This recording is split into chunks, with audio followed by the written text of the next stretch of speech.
লক্ষ লক্ষ মানুষ হয়ে গেছে, এত বড় মাঠ, তারপরও জায়গা হচ্ছে না। এখানে কমিটি কি করবে? আমাদের প্রত্যেককে উদ্যোগী হয়ে একটা শান্তশিষ্ট পরিবেশ তৈরি করতে হবে। সম্মানিত ভাইয়েরা, আমরা সূরা আলে ইমরান থেকে কথা শুনবো।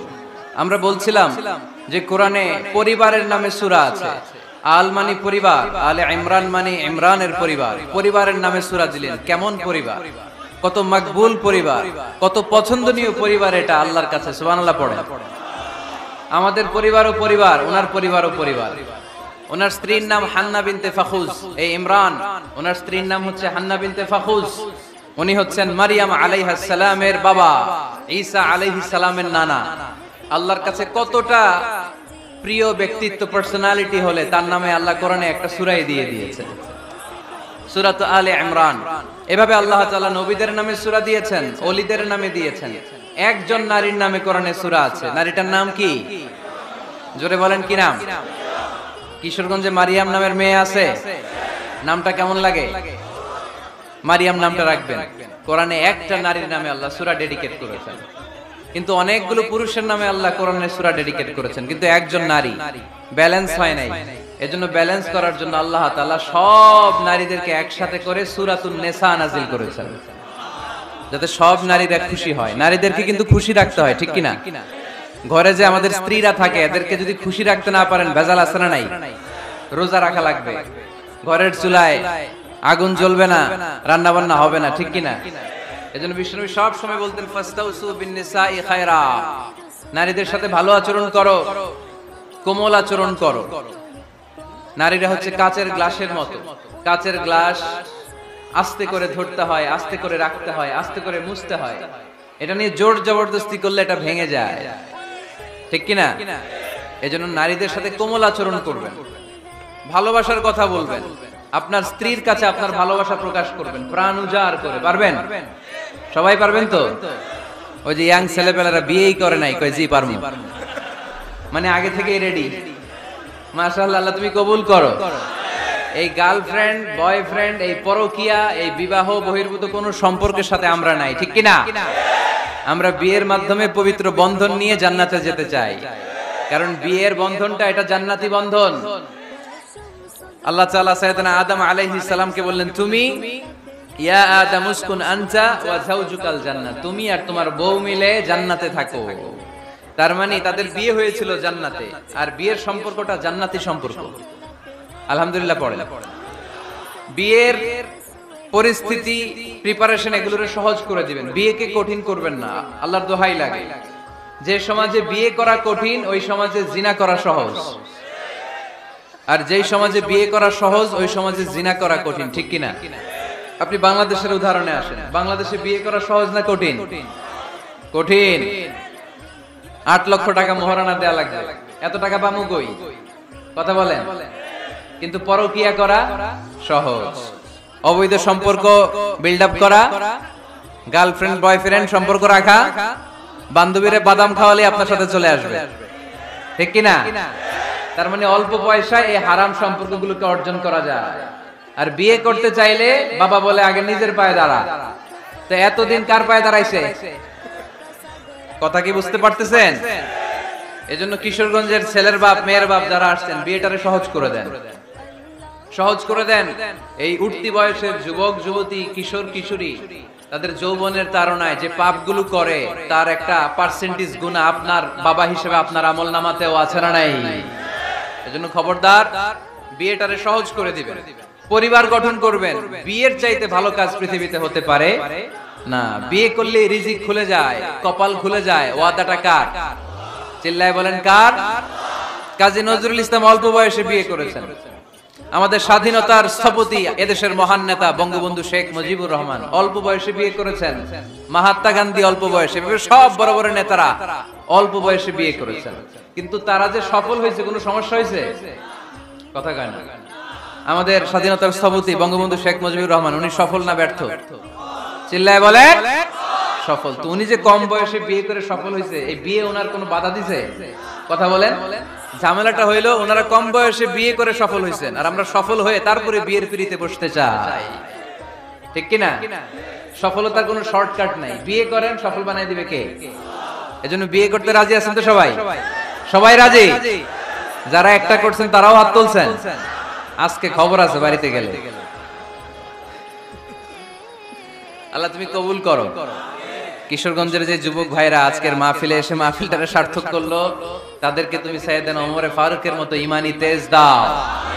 ইসলামকে বিজয়ী শক্তি হিসেবে দেখার জন্য যত স্যাক্রিফাইস নাজরানা পেশ করা দরকার সব পেশ করার তৌফিক দাও। তো কোরআনে মানুষের নামে সূরা আছে, প্রাণীর নামে আছে। যেমন প্রাণীর নামে আপনারা বলছিলেন সূরা বাকারা। বাকারা মানে কি? গাভী। মৌমাছির নামে আছে সূরাতুন নাহাল। তারপর মাকড়সার নামে আছে সূরাতু আনকাবুত। পিঁপড়ার নামে আছে সূরাতু আন-নামল। জিন জাতির নামে আছে সূরাতু, মুনাফিকদের নামে আছে সূরাতুল, মুমিনদের নামে আছে সূরাতুল। সুবহানাল্লাহ পড়বেন না? তার এই ধারাবাহিকতায় এই সূরাটির নাম সূরাতু আলে ইমরান। ইমরানের পরিবারের নামে সূরা। আলহামদুলিল্লাহ পড়লেন। তো আমি যে আয়াত তেলাওয়াত করেছি এই আয়াতে আল্লাহ তাআলা আমাদেরকে পথ দেখিয়েছেন। আমাদেরকে পথ দেখায় কে? আমি যদি কোনদিন পথ ভুলে যাই, হাত ছানি দিয়ে কাছে নিও, মমতার বন্ধনে আমায় বেঁধে সব ভুল ক্ষমা করে দিও। আমি যদি কোনদিন পথ ভুলে যাই, হাত ছানি দিয়ে কাছে নিও, মমতার বন্ধনে আমায় বেঁধে সব ভুল ক্ষমা করে দিও। পড়েন আমিন। আমরা সিরাতুল মুস্তাকিমের পথে চলতে চাই কি চাই না? এজন্য আমরা প্রতিদিন বলি ইহদিনাস সিরাতাল মুস্তাকিম। সবাই পড়েন ইহদিনাস সিরাতাল মুস্তাকিম। ও Allah, show us the right path, show us the correct path. তো আল্লাহ তাআলা এই সূরার 133 নম্বর আয়াতে আমাদেরকে পথ দেখিয়েছেন। পথ দুইটা, জোরে বলতে হবে কয়টা?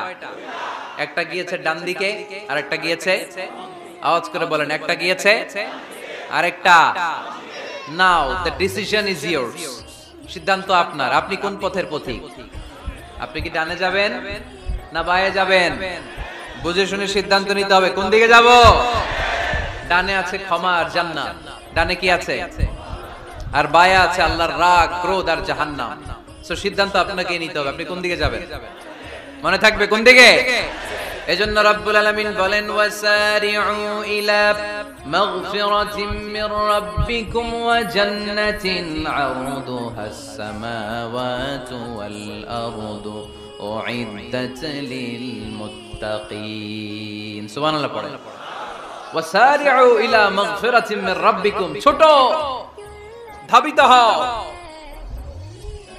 প্রতিযোগিতা করো রব্বে কারীমের দরবারে, ক্ষমা প্রাপ্তদের খাতায় নাম তুলো, ক্ষমার জন্য প্রতিযোগিতা করো আর জান্নাত লাভের প্রতিযোগিতা করো। আদেশটা কার? আমরাও ছুটি, আমরাও প্রতিযোগিতা করি, দুনিয়া কামানোর প্রতিযোগিতা, ঠিক কিনা? কেমন করে পৃথিবীতে ভালো থাকা যায়, কেমন করে অন্যের মেরে নিজের জায়গা জমি বাড়ানো যায়, কেমন করে দুর্বলের উপর অত্যাচার করে সমাজে সবল হওয়া যায়, কেমন করে প্রতিযোগিতার লড়াইয়ে ক্ষমতার দাপট দেখানো যায়, এগুলোর প্রতিযোগিতা। কেমন করে পেঁয়াজের দাম বাড়িয়ে দিয়ে খেটে খাওয়া মেহনতি মানুষের কষ্ট বাড়ানো যায়, কেমন করে দেশের সাধারণ জনগণের মধ্যে গুজব ছড়িয়ে দেয়া যায়, এগুলোর প্রতিযোগিতা, যাতে মানুষের কষ্ট হয়, যাতে আল্লাহ লানত তার উপর আসে। কিন্তু মুমিনরা কখনো এ ধরনের প্রতিযোগিতায় নামতে পারে? মুমিনরা যাবে ডানে না বাঁয়ে? সবাই বলেন। ডানে আছে ক্ষমা আর জান্নাত।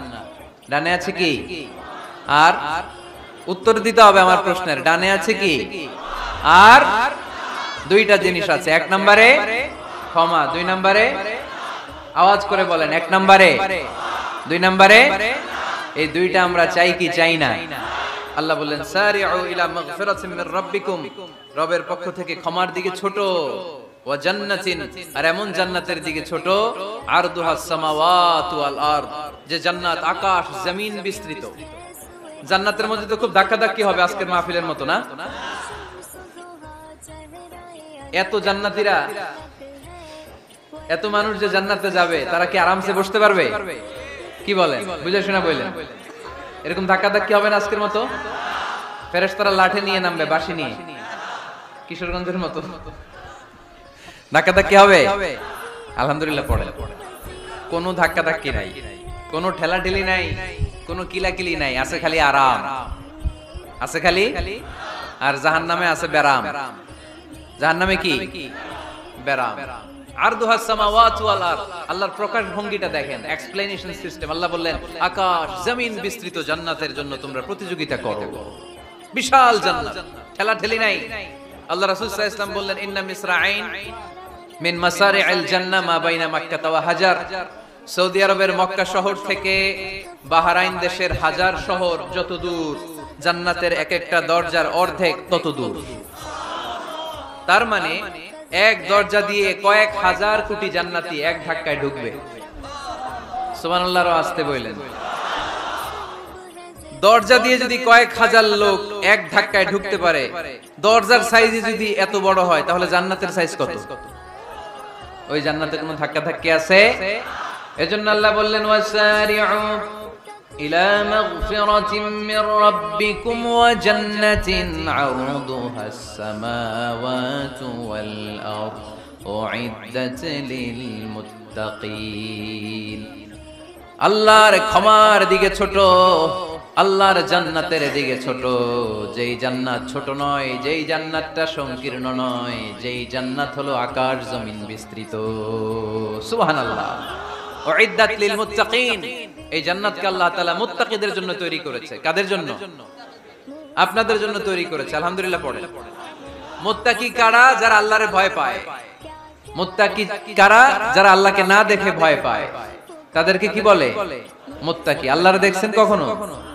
লা তুদরিকুহুল আবসার, পৃথিবীর চামড়ার চক্ষু দিয়ে আমার রব আল্লাহ তাআলাকে দেখা যায় না, কিন্তু ওহুয়া ইউদরিকুল আবসার, তিনি সবাইরে দেখতে পায়। সুবহানাল্লাহ পড়েন। তিনি আমাদের দৃষ্টির অন্তরালে, কিন্তু আমরা তার দৃষ্টির অন্তরালে কশিন কালেও কখনো এক মুহূর্তের জন্য যেতে পারি না। মুত্তাকিনদের জন্য তিনি এই জান্নাতকে তৈরি করেছেন। এখন এই মুত্তাকিন কারা?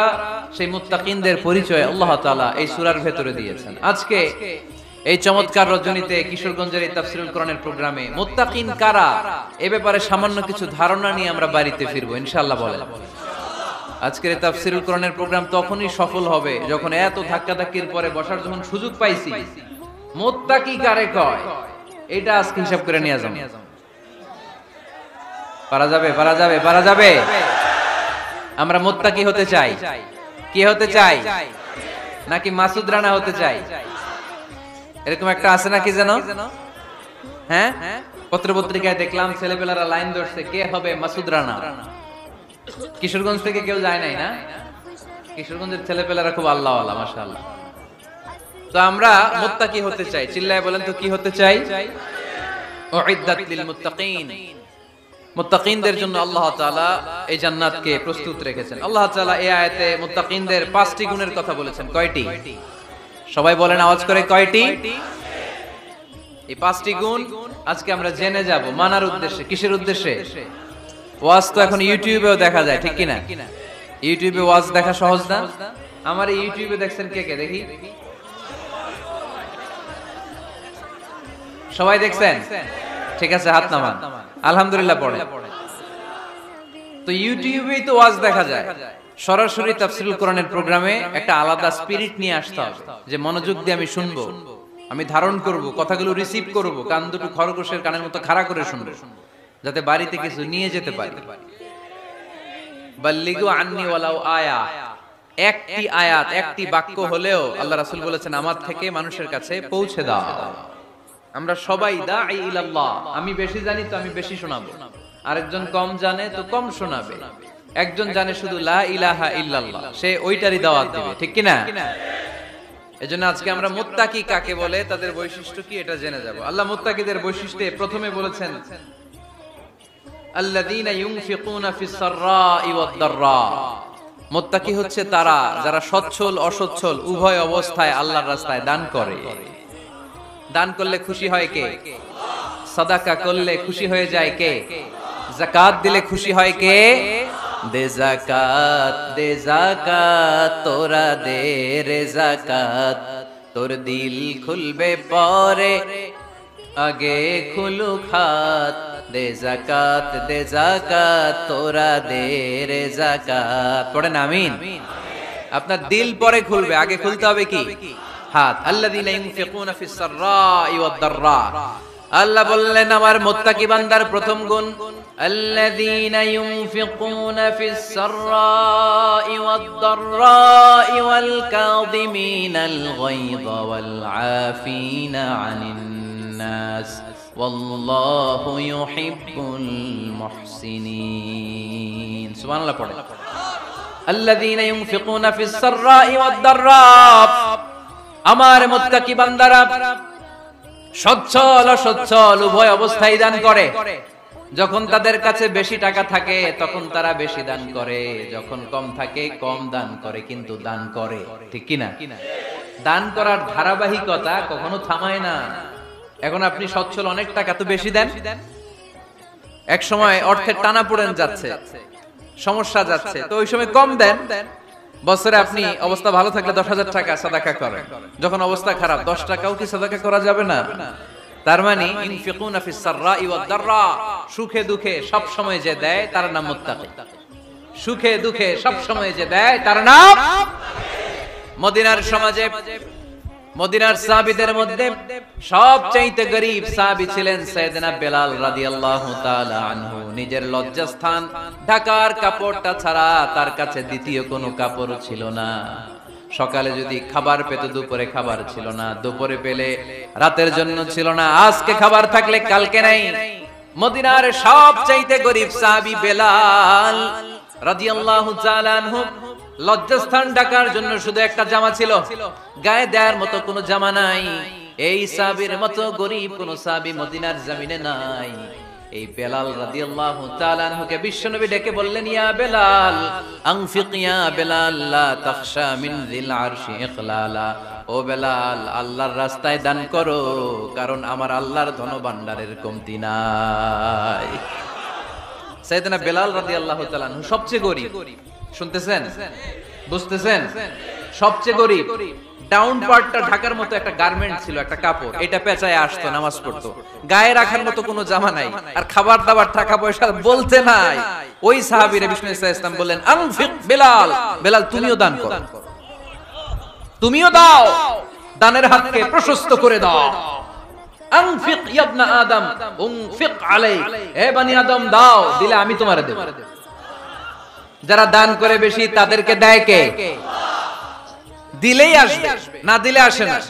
আপনি দেন, দেখবেন আসতে শুরু করছে। এটাই সিস্টেম। দিলে কমে না, না দিলে কমে। সুবহানাল্লাহ পড়ে। উদাহরণ হিসেবে বুঝেন, আপনার হাতে 5 কেজি ওজনের একটা জিনিস দেয়া হলো, আপনি এটারে ধরে রাখছেন। এটারে ধরে রাখলে আর কিছু নিতে পারবেন? এটারে দিয়ে দিলেই না আরেকটা ধরতে পারবেন, ঠিক কি না? 5 কেজির এটা হুজুরে দিয়ে দিলাম, এরপরে কেউ আমার 20 কেজি দিলে ওইটা ধরব, ওইটা আবার আরেকজনকে দিব, এরপরে আরেকজন 30 কেজি দিলে ওইটারে ধরব।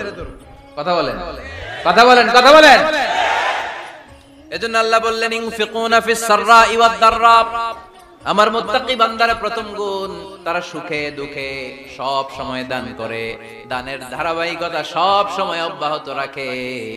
যারা সুখে দুঃখে সচ্ছল অসচ্ছল সব অবস্থায় দান করে, তাদের নাম হলো মুত্তাকি। মুত্তাকিদের প্রথম বৈশিষ্ট্য দান করে। আপনারা দান করেন তো? কিশোরগঞ্জের ভাইরা সবাই করেন?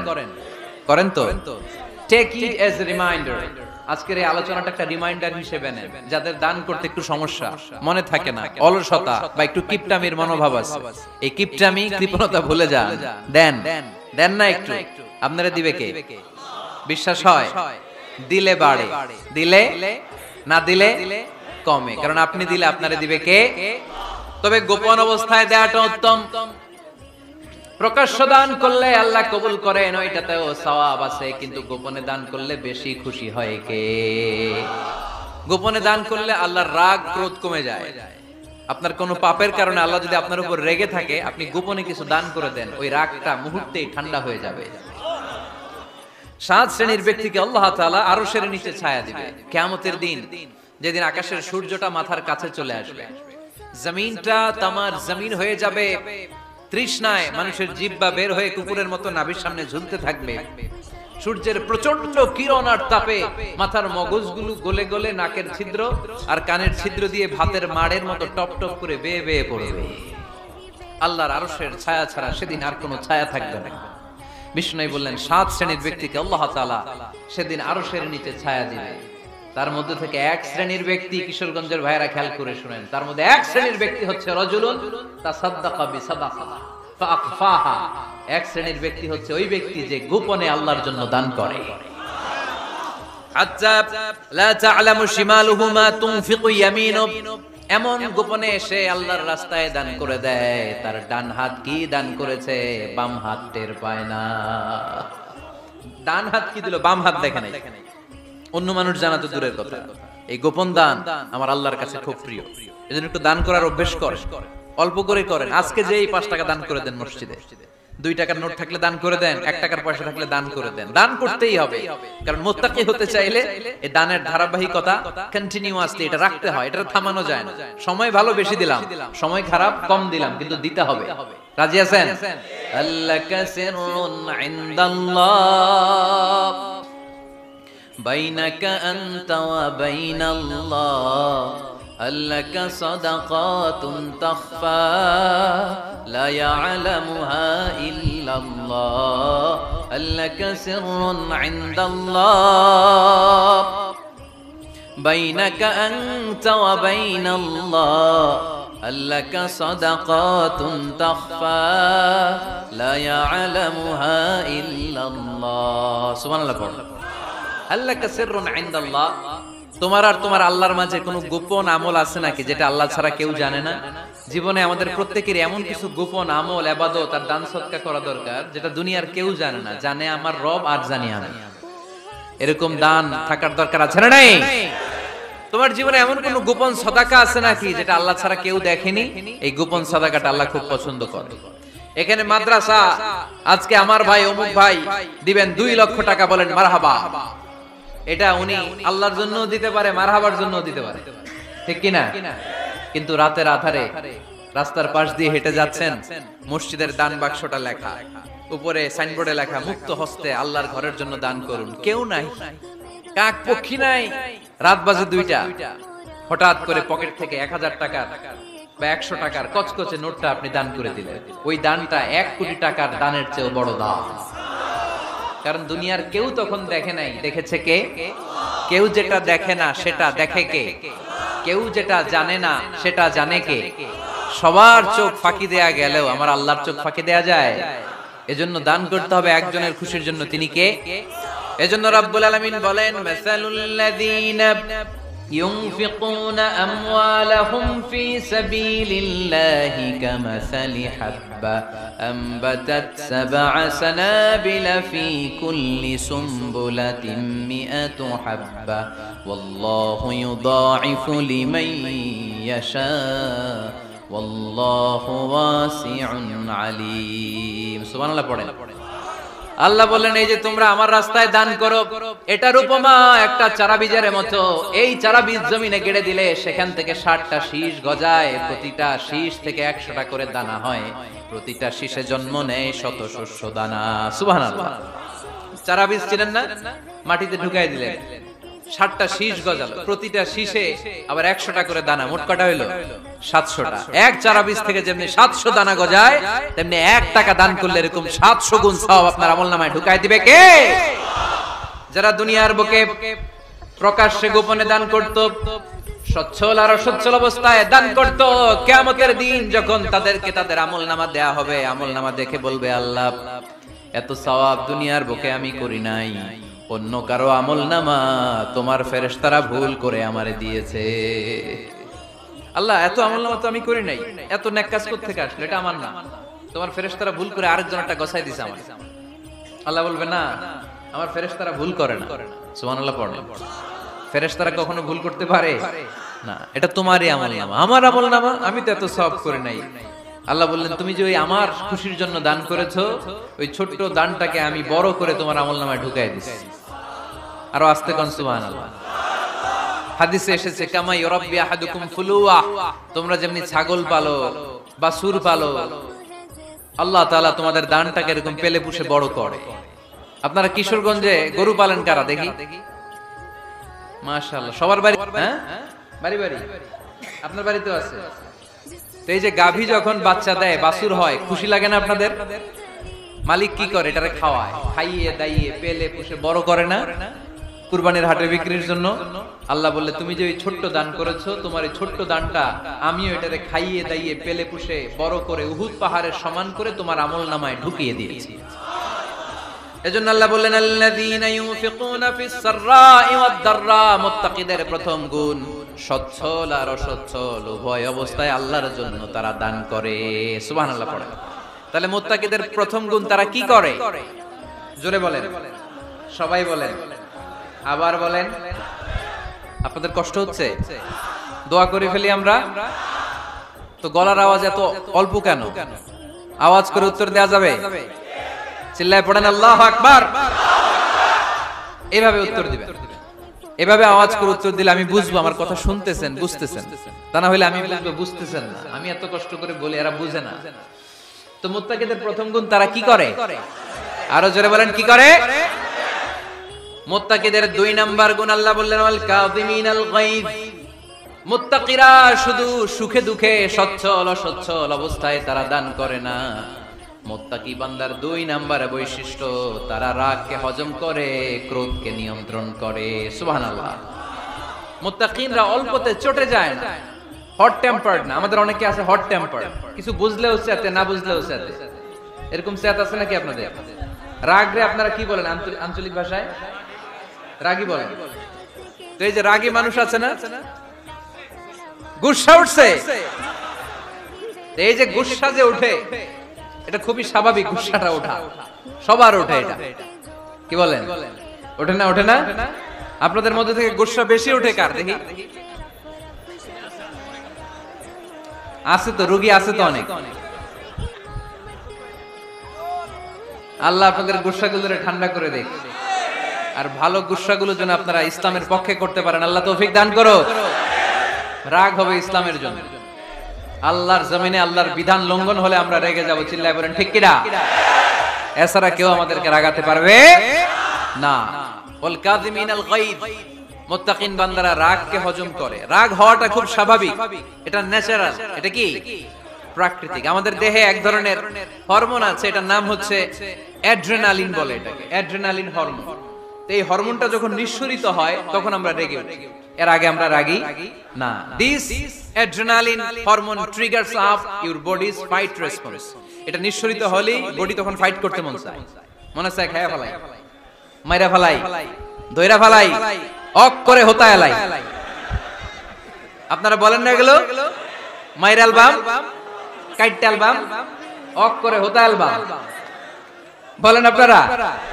এগুলো কখন বলেন? যখন রেগে যান, যখন রেগে যান। কিন্তু মুত্তাকি হতে চাইলে যখন তখন রেগে যাওয়া যাবে।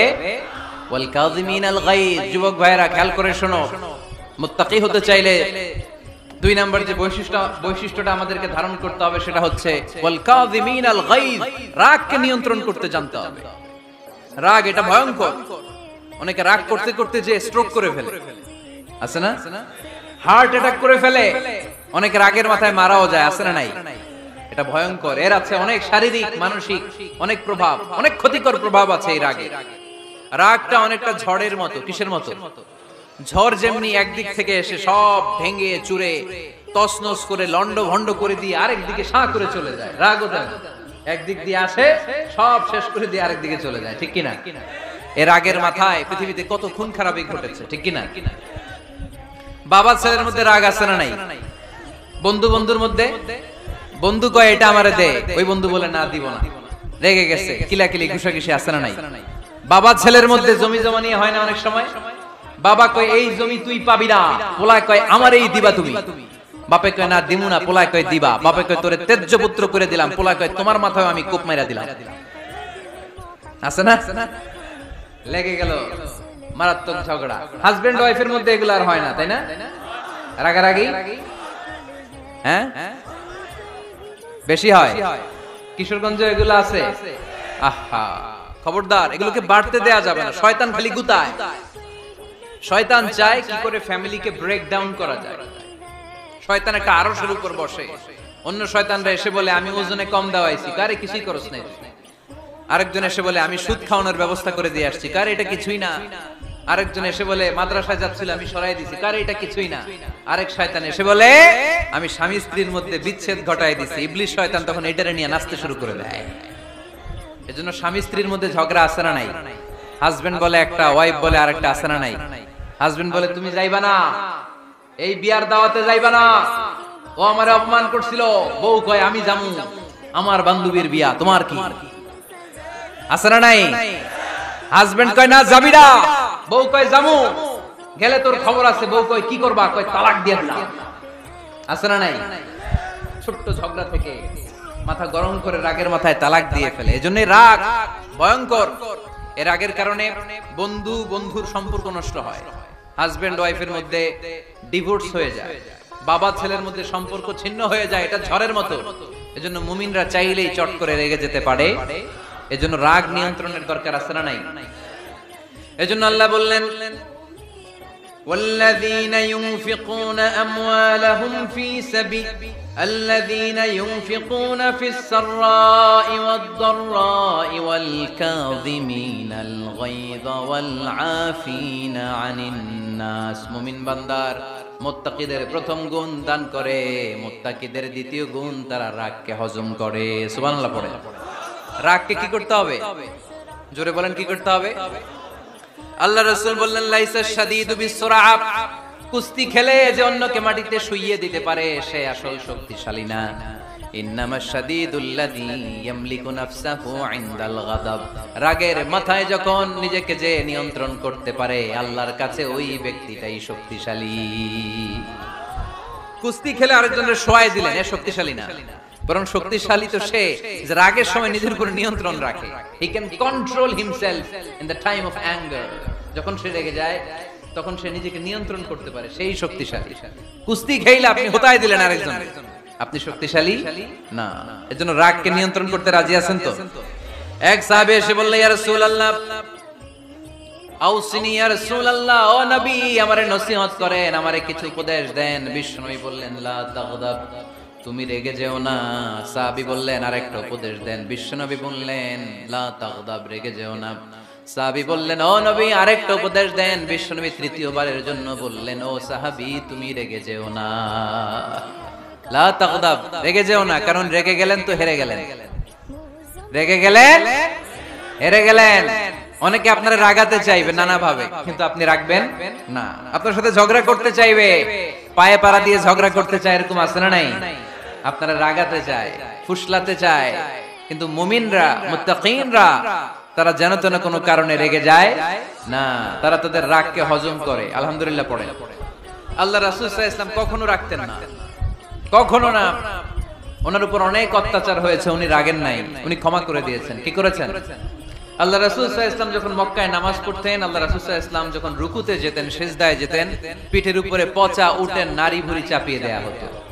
আল্লাহ রাসূল কখনো রেগেছেন? কথা বলেন। তায়েফের ময়দানে দাওয়াত দিতে গেলেন, পাথর মারা হলো, তিনি রেগেছেন? বাড়ি থেকে বের করে দেয়া হলো, বাধ্য হয়ে মক্কা থেকে মদিনায় হিজরতে গেলেন। মক্কার দিকে তাকিয়ে তাকিয়ে চোখের পানি ছাড়লেন আর বললেন মক্কা তু আহাব্বুল বিলাদ ইলাইয়া, আমার কাছে সবচেয়ে প্রিয় শহর মক্কা শহর। লাউলা উখরিজতু আমা খারাজতু, আমার যদি বের করে দেয়া না হতো মক্কা থেকে জীবনে কোনোদিন আমি বের হতাম না। তারপরেও বিশ্বনবী রাগেন নাই। ব্ল্যাক ম্যাজিক করে 6 মাস বিশ্বনবীকে অসুস্থ করে রাখা হয়েছে, তিনি রাগেন নাই। আল্লাহ রাসূল সাল্লাল্লাহু আলাইহি ওয়াসাল্লাম একবার উটের উপর চড়ছিলেন। ইন দ্য মিন টাইম এক বেদুইন এসে বিশ্বনবীর গায়ের চাদর ধরে টান দিলেন। হাদিসের বর্ণনাকারী সাইয়েদনা আনাস রাদিয়াল্লাহু তাআলা উনি বলেন কুনতু আমশি মা রাসূলিল্লাহ, আমি একবার রাসূল সাল্লাল্লাহু আলাইহি ওয়াসাল্লামের সাথে হাঁটছিলাম। ওয়া আলাইহি বুরদুন নাজরানি গালিযুল হাশিয়া, আর রাসূল সাল্লাল্লাহু আলাইহি ওয়াসাল্লামের গায়ে ছিল চাদর। কি ছিল? আপনারা আজকে চাদর গায়ে দিয়ে আসছেন? কেউ আসছেন অনেকে। এই যে আমরা চাদর গায়ে দেই, আমাদের চাদরের এই পাশে মাঝে মাঝে কিছু ডিজাইন করা থাকে না? নাজরান দেশ থেকে নিয়ে আসা বিশ্বনবীর ওই চাদরের এইখানে খসখসে ডিজাইন ছিল। তো আল্লাহ রাসূল যখন চাদর গায়ে দেয়া, ওই বেদুইন যখন চাদর টান দিয়েছে, ওই খসখসে ডিজাইন আল্লাহ রাসূল সাল্লাল্লাহু আলাইহি ওয়াসাল্লামের ঘাড়ের চামড়া ছিঁড়ে ফেলেছে। আসছিল ভিক্ষা করতে, বেদুইন আসছে কি করতে? ভিক্ষা চাওয়ার স্টাইল দেখেন, ভিক্ষা চাওয়ার স্টাইল দেখছেন?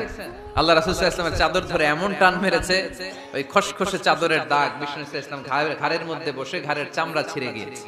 বিষ্ণু প্রচন্ড ব্যথা পেয়েছেন, কিন্তু কিছুই বলেন নাই। ফালতাফাতা ইলাইহি রাসূলুল্লাহ, আল্লাহ রাসূল তার দিকে তাকালেন, তাকিয়ে সুম্মা দাহিক, ছোট্ট একটা মুচকি হাসি দিলেন। মুচকি হাসি দিলেন, ভিক্ষা করতে আসছে, চাদর ধরে টান মেরা ঘাড়ের চামড়া ছিঁড়ে ফেলছে, আর বলতে শুরু করছে, ইয়া মুহাম্মদ মুরলি মিন মালিল্লাহ, আল্লাহর যে সম্পদ আছে বাইতুল মালের সম্পদ থেকে আমার কিছু দাও, আমার কিছু নাই।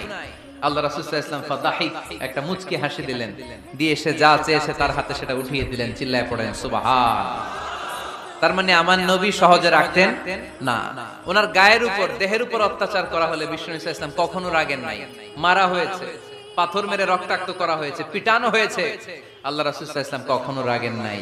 তবে আল্লাহর জমিনে আল্লাহর বিধান লঙ্ঘিত হওয়া মাত্রই বিষ্ণু সাল্লাল্লাহু আলাইহি ওয়াসাল্লাম রেগে যেতেন। পড়েন আল্লাহু আকবার। আল্লাহর বিধান লঙ্ঘিত হতে দিতেন না।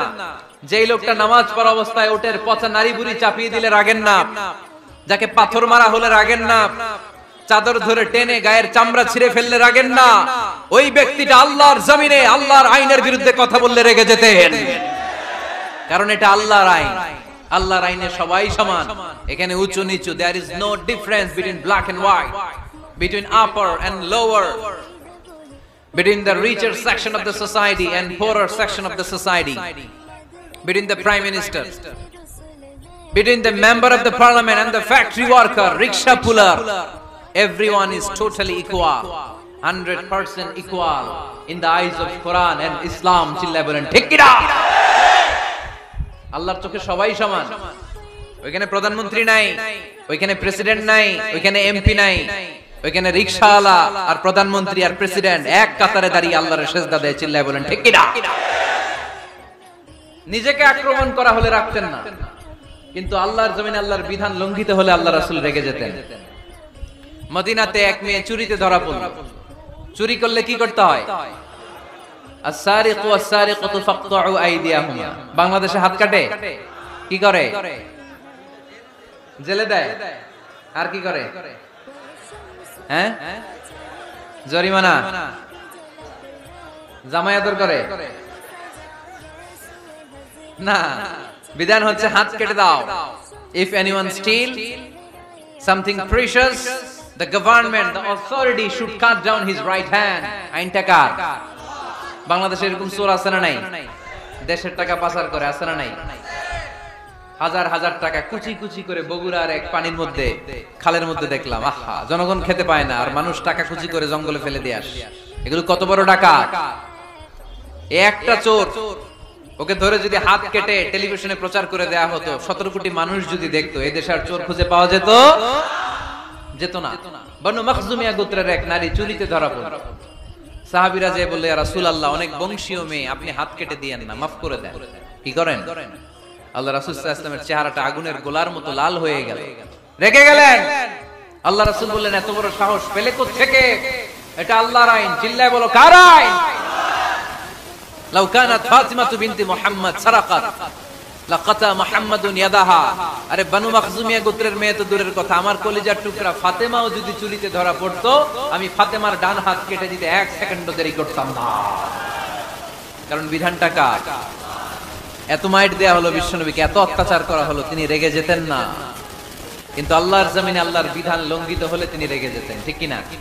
এজন্য আমাদের রাগটাও হতে হবে এমন, অপ্রয়োজনে আমরা রাখবো না। কিন্তু আল্লাহর জমিনে আল্লাহর বিধান যদি লঙ্ঘিত হয়, দুর্বলের উপর যদি সবলের অত্যাচার হয়, সমাজে যদি বিশৃঙ্খলা তৈরি হয়, তখন মুমিন রাগান্বিত হবে, বজ্র কণ্ঠে গর্জে উঠবে। চিল্লায় বলেন ঠিক কি না? এছাড়া মুমিন রাগকে নিয়ন্ত্রণ করে। এটা মুত্তাকিদের বৈশিষ্ট্য। আল্লাযীনা ইউনফিকুনা ফিস সাররাই ওয়াদ দাররা। মুত্তাকিনদের প্রথম গুণ, তারা দান করে। 2 নাম্বার গুণ, রাগকে হজম করে। রাগকে হজম করতে রাজি আছেন সবাই?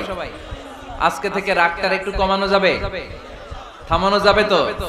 আল্লাহ তুমি কবুল করো, পড়ি আমিন। আল্লাহ রাসূল সাল্লাল্লাহু আলাইহি ওয়াসাল্লাম রাগ কমানোর কিছু পদ্ধতি আমাদেরকে শিখিয়েছেন। 2 সাহাবী ঝগড়া লাগলো, কথার পিঠে কথা, কথার নাম লতা। ঝগড়া করতে করতে এক সাহাবী রেগে মেগে আগুন। আল্লাহ রাসূল দেখতে লাগলেন আর বললেন, ইন্নী লা আ'লামু কালিমা লাউ ক্বালাহা লা যাহাবা দা আনহু। নিশ্চয়ই আমি এমন এক বাক্য জানি, এই বাক্যটা যদি এই সাহাবী পড়ে, তাহলে তার রাগ মুহূর্তের মধ্যে ঠান্ডা হয়ে যাবে। ওই সাহাবী বলল, ইয়া রাসূলুল্লাহ, বাক্যটা কি আমারে শিখিয়ে দেন, আমি চাই আমার রাগটা যেন থেমে যায়। আল্লাহর রাসূল বললেন, তুমি পড়ো আউযু বিল্লাহি মিনাশ শাইতানির রাজীম। সবাই পড়েন, আউযু বিল্লাহি মিনাশ শাইতানির রাজীম। তাহলে রাগ কমানোর দোয়ার নাম কি? সবাই বলেন, আউযু বিল্লাহি মিনাশ শাইতানির রাজীম। এটা হচ্ছে 1 নাম্বার ফর্মুলা। এটা কয় নাম্বার মনে থাকবে? রাগ আসলে এই দোয়াটা পড়বে, মুহূর্তে রাগকে ঠান্ডা করে দিবে কে? 2 নাম্বার ফর্মুলা হচ্ছে, বেশি রাগ চলে আসলে আপনি চুপ থাকবেন। Keep quiet, keep silent, cool down, relax করেন, থামেন। অশ্রাব্য ভাষায় গালিগালাজ করবেন না। অনেকে রেগে গেলে গড়গড় করে কি যেন বলে, গালিগালাজ করে, 14 গোষ্ঠী উদ্ধার করে স্যার, আছে না নাই? না, এই গালিগালাজ যখন কন্টিনিউ করবেন আর বাড়তে থাকবে আপনার রাগ, আপনি একটু থামেন, স্টপ। আজকে আমি জানি কথা শোনাবো আপনাদেরকে, নিরাশ হবেন না, হতাশ হবেন না, হাল ছাড়বেন না, ভরসা রাখবেন কার উপর? এটা কোরআনের মোটিভেশনাল সূরা, অনুপ্রেরণাদায়ক। এই 2টা সূরা অনুপ্রেরণাদায়ক। ফাইন্না মাআল উসরি ইউসরা, আল্লাহ বলেছেন ফাইন্না মাআল উসরি ইউসরা, কষ্টের পরেই আছে সুখ, কষ্টের পরেই আছে সুখ। আমাদের জীবনে সুখ বেশি, কষ্ট কম। কয়দিন না খেয়েছিলাম, কয়দিন বিপদে পড়ছি, কয়দিন ডাকাইতে ধরছে, 1 মাসের মধ্যে অসুস্থ থাকি কয়দিন আর সুস্থ থাকি কয়দিন, এটা হিসাব করে না। অসুস্থ যে ছিল খালি এটা খেয়াল রাখে, আছে না নাই? তার মানে ইন্না মাআল উসরি ইউসরা, দুঃখের পরে আছে সুখ, মোটিভেশন। প্রাণটা আবার উদ্বেলিত হয়ে ওঠে, তাই তো, আসলে তো দুঃখের পরে সুখ। এজন্য কষ্ট যখন পাবেন, অসুস্থ যখন হবেন, ওইখানেও আনন্দ করবেন, কারণ সামনে আরাম আসতেছে। সুবহানাল্লাহ পড়ে। মুমিনের হারাবার কিছু নাই, দুঃখ পাওয়ার কিছু নাই। মুমিন অসুস্থ হলে অসুস্থতার মাধ্যমে তার রোগের মাধ্যমে তার গুনাহ ঝরে যায়, সে আল্লাহর কাছে প্রিয় হয়ে ওঠে। তা আমাদেরকে কেউ হারাইতে পারে? কথা বলেন, আমাদের কেউ ভয় দেখাইতে পারে? মোটিভেশনাল সূরা, সূরাতুল ইনশিরাহ আর সূরাতুদ দুহা। এখানে অনেক হিউজ মোটিভেশন আছে। যারা হতাশ, যাদের জীবন ভাল লাগে না, মরে যেতে মনে চায়, গার্লফ্রেন্ড গালি দিছে, আছে না নাই? আবার বয়ফ্রেন্ড গার্লফ্রেন্ডের গালি দিছে, এ ওড়না পেঁচায়া ফ্যানের মধ্যে ঝুলে আত্মহত্যা করে। কত বড় পাগল, তুই মরলি কেন? গালি দিছে তো কি হয়েছে? হ্যাঁ, বুঝতে চায় না, হতাশ হয়ে যায়। আর বয়স কম তো, ইচড়ে পাকা, অল্পতে কাবু হয়ে যায়। এই সূরাগুলো পড়ে না। এখানে আশার বাণী আছে। মুমিনরা নিরাশ হয়, হতাশ হয়, হাল ছাড়ে নাকি ভরসা রাখে? কার উপর ভরসা? কার উপর? না নৌকার উপর? ধানের শীষ, নাঙ্গল, হাত পাখা, দাড়িপাল্লা, ভরসা থাকবে একজনের উপর। চিল্লায় বলেন, তিনি কে? Never be sad, never lose hope. Every time you feel like you cannot go, you feel so lost that you are so alone. Don't despair and never lose hope, 'cause Allah is always by your side. Inshallah, inshallah, inshallah, you'll find your way. Inshallah, inshallah, inshallah, you'll find your way. Every time you feel like you cannot go on, you feel so lost that you are so alone. Don't despair and never lose hope, 'cause Allah is always by your side. Inshallah, inshallah, inshallah, you'll find a way. Inshallah, inshallah, inshallah, you'll find a way. Check it out. কি সুন্দর Nasir, never lose hope, you will find your way, তুমি তোমার পথ খুঁজে পাবে। আমাদেরকে পথ দেখায় কে? আল্লাহ। এজন্য সূরাতুদ দুহার কেন্দ্রীয় আলোচ্য বিষয় হচ্ছে হতাশ হওয়া যাবে না, নিরাশ হওয়া যাবে না, হাল ছাড়া যাবে না, ভরসা রাখতে হবে একজনের উপর। চিৎকার করে বলেন, তিনি কে? হতাশ যারা, ফ্রাস্ট্রেটেড আপসেট পিপল, তাদের জন্য, হতাশ ব্যক্তিদের জন্য এই সূরাটা একটা আলোকবর্তিকা, একটা আলোর মশাল। এই সূরাটা পড়লেই হতাশ ব্যক্তিরা মনে শান্তি পায়, আশা ফিরে পায়, দিক ফিরে পায়, ঠিক কিনা? এই সূরাটা নাজিল হওয়ার একটা ব্যাকগ্রাউন্ড আছে, শুনবেন? বিষ্ণু ঈসা ইসলামের কাছে যখন ওহী নাজিল হতে শুরু করলো, বিষ্ণু ঈসা ইসলাম ওহীর কথাগুলো পৌঁছে দিতে লাগলেন।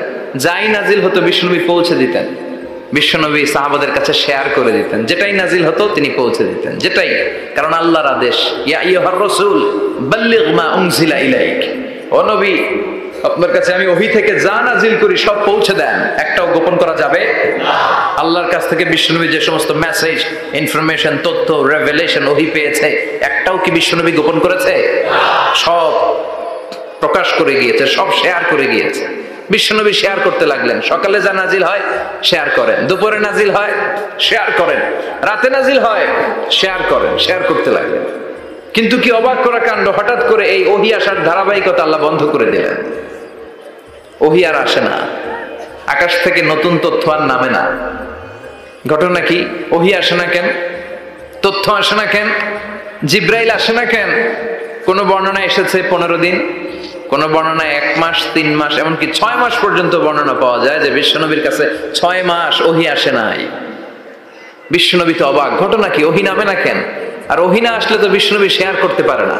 এতদিন যা আসতো বলে বেড়াতো, এখন আসেও না, বলতেও পারে না। কাফির মুশরিকরা বিশ্বনবীর গালি দিতে শুরু করলো, মুহাম্মদের রব মুহাম্মদরে ভুইলা গেছে, মুহাম্মদের আল্লাহ মুহাম্মদরে ছেড়ে দিয়েছে। বিশ্বনবীর চাচি আবু লাহাবের স্ত্রী উম্মে জামিল বলতে শুরু করলো, কি মুহাম্মদ, তোমার শয়তানটা তোমার কাছে আসে না? না, শয়তান দ্বারা তিনি জিব্রাইলকে বুঝিয়েছেন যে তোমার জিব্রাইল তোমার কাছে আসে না। এভাবে সবাই গালমন্দ করতে শুরু করলো যে মুহাম্মদের আল্লাহ মুহাম্মদকে ভুলে গিয়েছে। বিষ্ণু ঈসা ইসলাম নিজেও হতাশ হয়ে গেলেন, কি রে ওহী আসে না কেন? আমার কোনো ভুল হচ্ছে না তো? আমার কোনো অপরাধ হয়ে গেল না তো? আল্লাহ কি আমার উপর অসন্তুষ্ট হয়েছেন? আল্লাহ কি আসলেই আমারে ভুলে গেছেন? আল্লাহ কি আমাকে ত্যাগ করেছেন? তিনি কি আমার উপর রেগে আছেন? আমরাও মাঝে মাঝে এরকম হতাশ হয়ে পড়ি। এরকম হতাশ লোক আছে না নাই? কি রে, আমার দোয়া কবুল হয় না কেন? আল্লাহ আমার ডাকে সাড়া দেয় না কেন? আমার জীবনে এত দুঃখ কেন? আমার জীবনে তো ভালো কিছু হয় না, খালি সব কষ্ট আমার কেন? এরকম আছে না নাই? এরকম হতাশদের জন্য এই সূরাটা একটা আলোকবর্তিকা, মোটিভেশনাল সূরা। আলহামদুলিল্লাহ পড়ে বিশ্বনবীকে আল্লাহ আশ্বস্ত করলেন, আর এই সূরাটা নাজিল করলেন, আর বললেন ওয়াদ-দুহা। ওয়াদ-দুহা, দুহা মানে আলো, দুহা মানে আলো, প্রভাতের সূর্য কিরণের শপথ। Look up, the sunlight, it's a very beautiful day out there.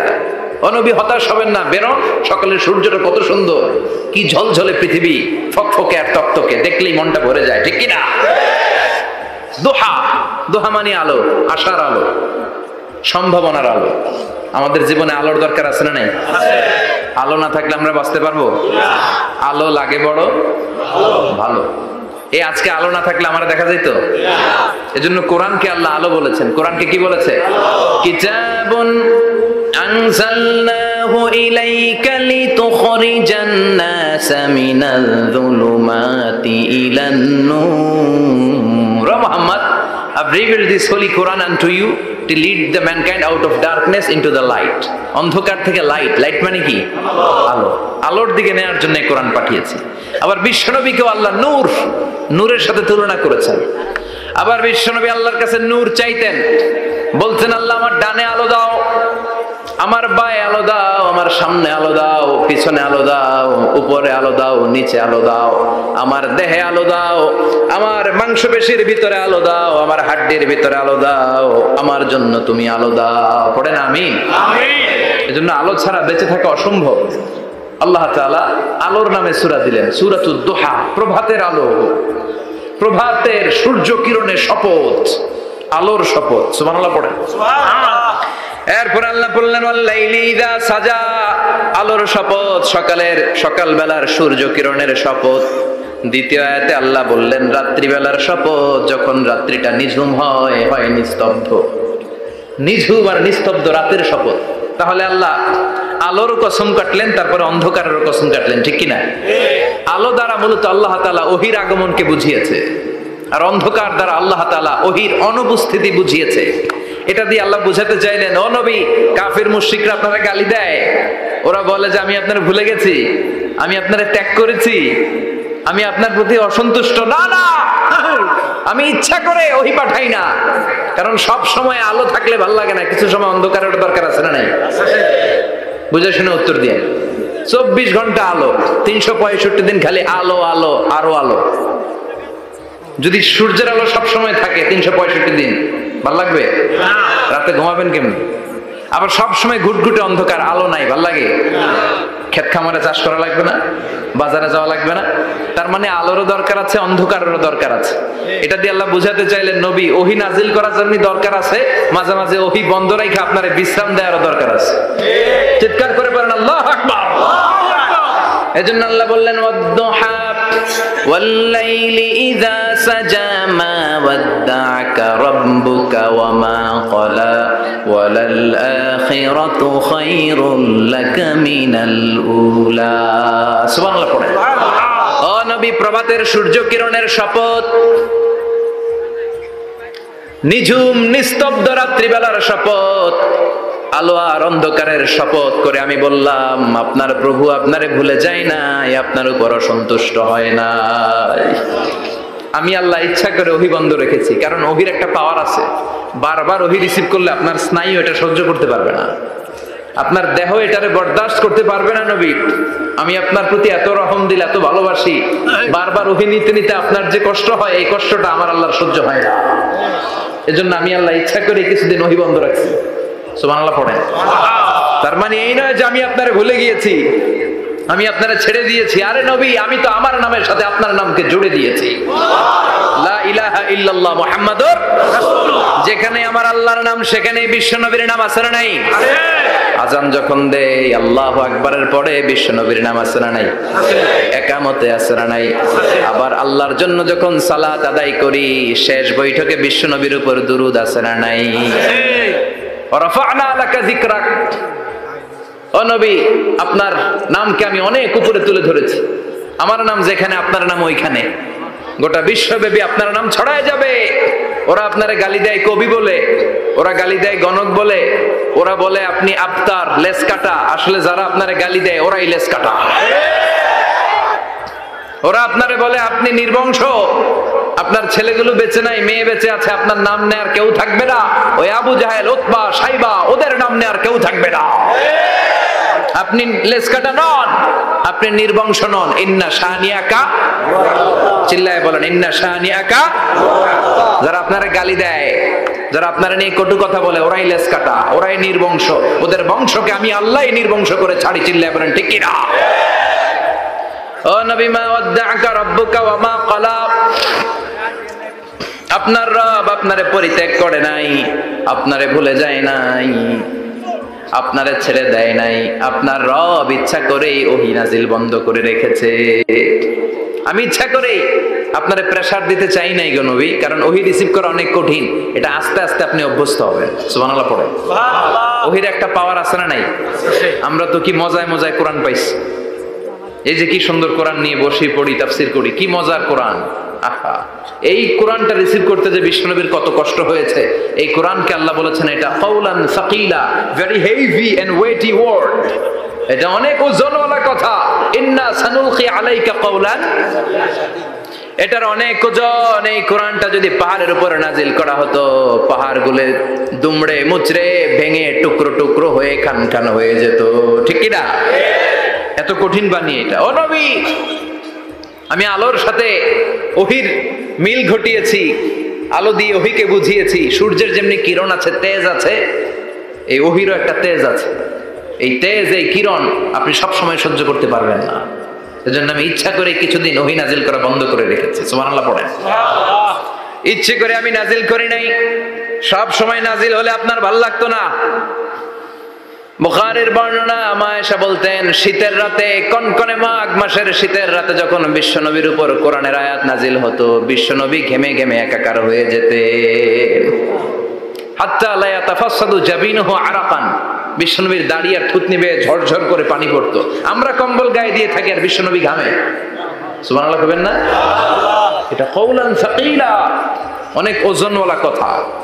আবার বিশ্বনবী যখন ওটের উপরে বসে থাকা অবস্থায় কোরআনের আয়াত নাজিল হতো, ওটের বুকটা মুহূর্তের মধ্যে বালুর মধ্যে জমিনের মধ্যে লেগে যেত।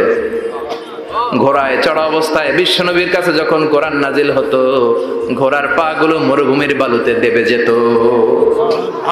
মাঝে মাঝে বিশ্বনবী সাহাবাদের রানের উপরে, পায়ের উপরে মাথা দিয়ে শুয়ে পড়তেন, ক্লান্ত শ্রান্ত। যায়েদ বিন হারেসা, বিশ্বনবীর পালক পুত্র, তার পায়ের উপরে মাথা রেখে বিশ্বনবী একবার কথা বলতে বলতে ঘুমিয়ে পড়লেন। ঘন্টাখানিক ঘুমালেন। যায়েদ বিন হারেসা বলে, আমার কাছে তেমন কোনো কষ্টই হচ্ছে না, বিশ্বনবীর মাথাটা খুব বেশি ওজন মনে হচ্ছে না। ঘন্টাখানিক পর বিশ্বনবী চোখ খুললেন, আর খোলা মাত্রই ওনার উপর ওহী কোরআনের আয়াত নাজিল করতে শুরু করলো। কে? আল্লাহ। যায়েদ বিন হারেসা বলে, যখনই কোরআনের আয়াত নাজিল হতে শুরু করলো, আমার মনে হচ্ছে বিশ্বনবীর মাথাটা 50-60 কেজি ওজন বেড়ে গিয়েছে। বিশ্বনবীর মাথার ওজনে আমার পায়ের রান ফেটে যাবে, আমার পায়ের হাড্ডি ফেটে যাবে, আমার পাটা ভেঙে খান খান হয়ে যাবে মনে হচ্ছিল।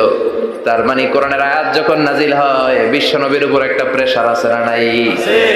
এই জন্য আল্লাহ বললেন, নবী আমি আপনার ভুলে যাই নাই। কাফেররা যেমনি আপনার গালি দেয় যে আমি আপনার ভুলে গিয়েছি, আপনার উপর আমি অসন্তুষ্ট, নেভার, অসম্ভব। আমি আপনার উপর কখনো অসন্তুষ্ট নই, বরং আমি ইচ্ছা করি আপনার উপর থেকে প্রেসার কমিয়ে দেওয়ার জন্য কয়েকদিন ইচ্ছা করে আপনার ছুটিতে রাখছি। সুবহানাল্লাহ পড়েন, যাতে করে আবার এনার্জি গায়ে নেওয়ার পরে নতুন করে কোরআনের আয়াত রিসিভ করার জন্য আপনি সক্ষম হন। চিল্লায় পড়তে হবে আল্লাহু আকবার।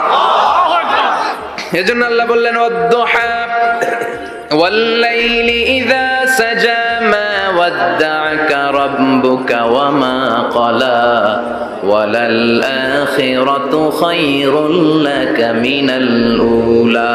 এরপর আল্লাহ বললেন, নবী ওয়ালাল আখিরাতু খায়রুল লাকা মিনাল উলা, and verily indeed the hereafter is far better for you than this dunya. এই দুনিয়ার চেয়ে আপনার জন্য আখিরাতটা অনেক দামি। খায়রুল লাকা মিনাল উলা, এই দুনিয়ার চেয়ে আখিরাতটা অনেক শ্রেষ্ঠ। এতে আল্লাহ বললেন দুনিয়ার চেয়ে আখিরাত শ্রেষ্ঠ, আর এক আয়াতে আল্লাহ বললেন দুনিয়ার চেয়ে আখিরাত হলো স্থায়ী। ঠিক কি না?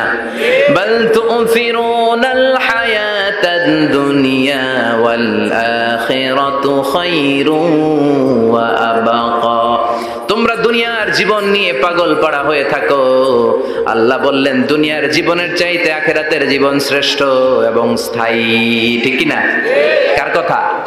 দুনিয়া স্থায়ী না আখিরাত স্থায়ী? দুনিয়া শ্রেষ্ঠ না আখিরাত শ্রেষ্ঠ? কিন্তু আমরা কোনটার পিছনে দৌড়াই? খালি দুনিয়া দুনিয়া। দুনিয়া কে মজা লে লো, দুনিয়া তোমারি হ্যায়। কিন্তু জান্নাত কে মজা লে লো, জান্নাত তোমারি হ্যায়, ওইটা কয় না? আছে না নাই? দুনিয়ার পেছনে পাগল হয়ে আমরা পড়ে থাকি। এই দুনিয়ার জীবনটা একটা মায়াজাল, এটা একটা মরিচিকা। এই মরিচিকা, এই ধোঁকা, এই লালসা আর এই মায়াজালের পেছনে আমরা ছুটছি। ছুটতে ছুটতে হুট করে একবার কবরের ভিতরে ঢুকতে হবে। কথা বলেন, তখন আমাদের টনক নড়বে। এজন্য দুনিয়া মুমিনদের জন্য শ্রেষ্ঠ আর স্থায়ী জায়গা নয়। মুমিনের আসল জায়গা হচ্ছে আখিরাত। মুমিনের শান্তি আর কল্যাণের জায়গা হচ্ছে আখিরাত। জান্নাত হচ্ছে মুমিনের শেষ ঠিকানা। চিৎকার করে বলেন ঠিক কি না? সেটাই বিশ্বনবী বললেন, নবী কাফির মুশরিকদের কথা আপনি কান দিবেন না, ওদের কথায় হতাশ হবেন না, নিরাশ হবেন না, হাল ছাড়বেন না, ভরসা রাখবেন কার উপর? কারণ ওয়ালাল আখিরাতু খায়রুল লাকা মিনাল উলা, এই দুনিয়ার জীবন ক্ষণস্থায়ী জীবন, চিরকালীন জীবন হলো আখিরাত। নবীরে কিভাবে আশ্বাস দিতেছে দেখছেন? অ্যাসিউরেন্স করতেছে, কনফার্মেশন। এই সূরাটা যে শান্তির সূরা, মোটিভেশনের সূরা, অনুপ্রেরণার সূরা, ইন্সপাইরেশন যে জায়গায়, প্রতিটা আয়াতে আপনি ইন্সপাইরেশন পাবেন। তো প্রতিটা আয়াতে আপনি উজ্জীবিত হবেন, সজীব হবেন, এনথিউজিয়াস্টিক এন্ড এনার্জেটিক হবেন, আপনি এনার্জি ফিরে পাবেন। আলহামদুলিল্লাহ পড়েন। এরপর বিশ্বনবীর আরো খুশি করার জন্য আল্লাহ বললেন, ওয়ালা সাউফা ইউতিকা রাব্বুকা ফাতারদা। ও নবী, অচিরে এমন এমন জিনিস আমি আপনারে দান করব, এগুলো পেয়ে আপনি খুশি হয়ে যাবে। কে বলে? ওদের কথা আপনার মন খারাপ, আপনি হতাশ, ভয় পাবেন না নবী, হতাশ হবেন না, নিরাশ হবেন না, আমার উপর ভরসা রাখেন না। এমন এমন জিনিস আমি আপনারে দেব, ফাতারদা, ওগুলো পেয়ে আপনি খুশি হয়ে যাবেন। সুবহানাল্লাহ পড়ে। আল্লাহর কাজই হলো বিশ্বনবীরে খুশি রাখা। Verily I'm gonna give you something that will make you happy. এমন জিনিস আপনারে দেব নবী, আপনি খুশি হয়ে যাবেন। আল্লাহর কাজই হচ্ছে বিশ্বনবীরে খুশি রাখা। যেখানে বিশ্বনবীর মন খারাপ, ওইখানে বিশ্বনবীর আল্লাহ আছে না নাই? বিশ্বনবীর উপাধি দিয়েছেন আল্লাহ হাবিবুল্লাহ।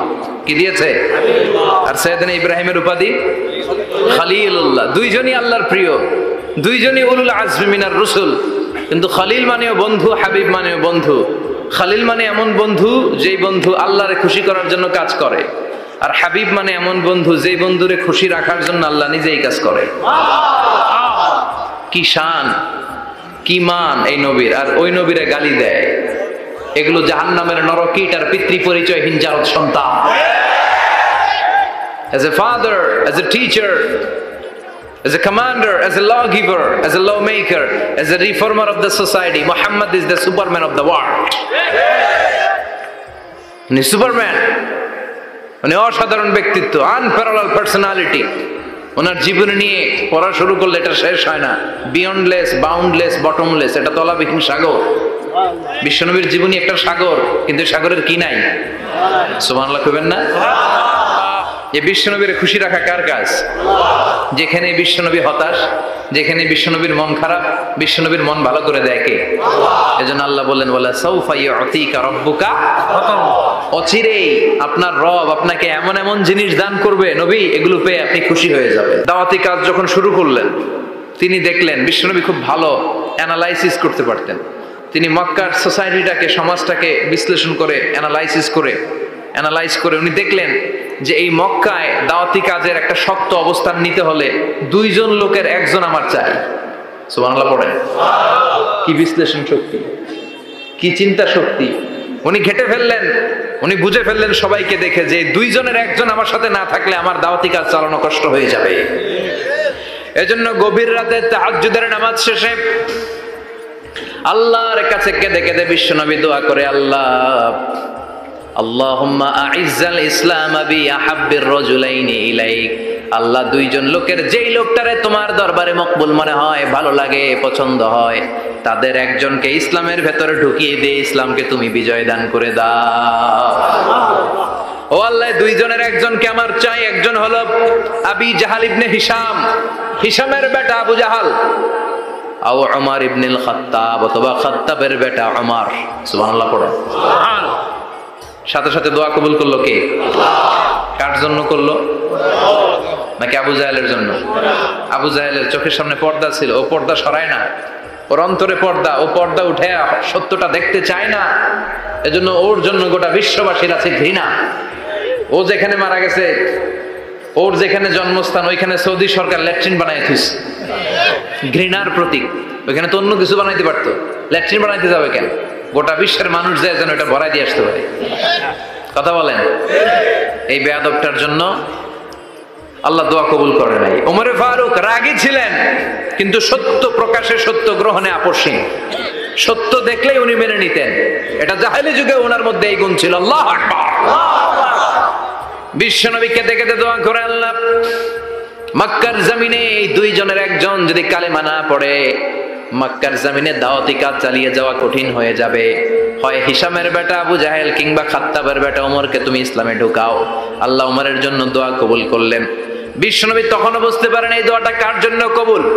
হঠাৎ ওমরে ফারুক বিশাল একটা নাঙ্গা তলোয়ার নিয়ে বিশ্বনবীকে হত্যা করার জন্য ছুটে এলো।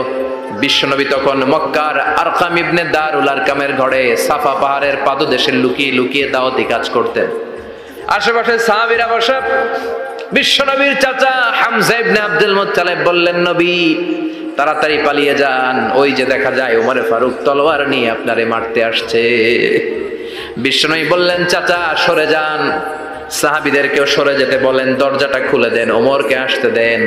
আমার তো মনে হচ্ছে ওই যে তাহাজ্জুদের নামাজ পড়ে আল্লাহর কাছে কেঁদে কেঁদে আমি দোয়া করেছি, আমার দোয়াটা আজকে কবুল হতে চলেছে। আমার তো মন বলছে আল্লাহ দোয়াটা কবুল করবে। দরজা খুলে দেন। ওমর ফারুক চলে আসলেন, এসে তলোয়ার রেখে দিয়ে আঙ্গুল উঁচু করে বললেন, আশহাদু আল্লা ইলাহা ইল্লাল্লাহ আশহাদু আন্নাকা মুহাম্মাদ রাসূলুল্লাহ।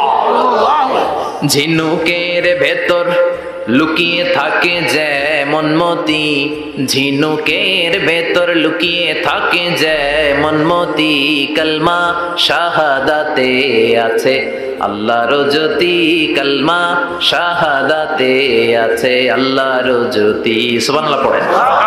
কি আল্লাহর জ্যোতি এসে ওমরে ফারুকের হৃদয়টাকে নুরানি করে দিল। তিনি তলোয়ার রেখে ঘোষণা দিলেন, আশহাদু আল্লা ইলাহা ইল্লাল্লাহ ওয়া আশহাদু আন্নাকা মুহাম্মাদ আবদুল্লাহ ওয়া রাসূলুহু। বিশ্বনবী খুশি হয়ে গেলেন। ফাতারদা ওয়ালা সাউফা ইউতিকা রাব্বুকা ফাতারদা। ও নবী, অচিরে এমন এমন জিনিস একটার পর একটা আমি আপনারে দান করব, এগুলো পেয়ে আপনি খুশি হয়ে যাবেন গো নবী।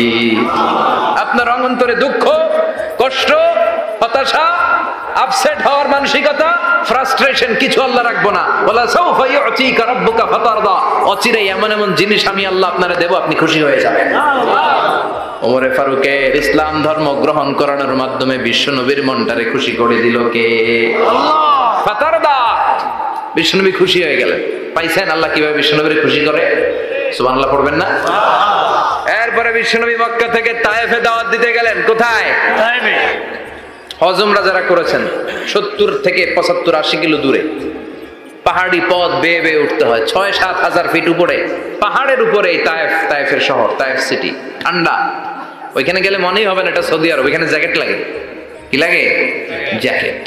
বিশ্বনবী কষ্ট করে 80 কিলোমিটার পথ পাড়ি দিয়ে তায়েফের ছেলেদেরকে দাওয়াত দিতে গেলেন। কিন্তু বিশ্বনবীর দাওয়াতি এই ডাকে, এই আহ্বানে তারা সাড়া দেয় নাই। বিশ্বনবীর এই দাওয়াতকে তারা রিজেক্ট করেছে, বিশ্বনবীকে পাথর মেরেছে, বিশ্বনবীর মোবারক দেহটাকে রক্তাক্ত করেছে। আমার নবীর এই সুন্দর দেহটা বেয়ে বেয়ে ঝরঝর করে রক্ত ঝরেছে।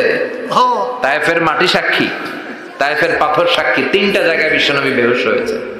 এখনো ওখানে গেলে স্থানীয় লোকরা বলে, বংশ পরম্পরায় ওরা জেনে এসেছিল যে এই জায়গাগুলোতে বিশ্বনবীকে আঘাত করা হয়েছে।